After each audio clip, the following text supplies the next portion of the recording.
More than 24 hours after markets started their U-turn, they were still going in the wrong direction. European shares hit a two-week low in Thursday morning trade, with key indexes dropping up to 1.5%. That followed Asia's worst day in 8 months, and the cause had little to do with either region.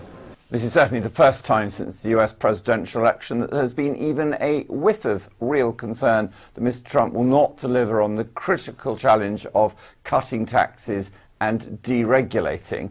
And of course, in terms of corporate earnings per share, the S&P 500 is essentially expected to achieve $150 per market point for 2018. That would fall all the way back to around 135 if the tax cuts don't come.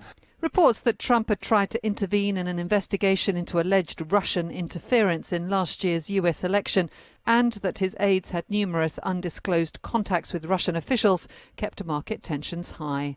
We should be worried insofar as, if it is correct that Mr. Trump's tenure in the White House may be limited or constrained, or his capacity to get stuff done is limited, then the agenda of tax cuts and regulatory reform will be obviously in doubt.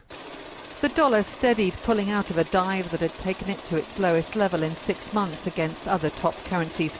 Another troubled currency was the Brazilian real. It fell 1.2% in local markets after Brazilian President Michel Temer was linked to the country's biggest ever graft probe.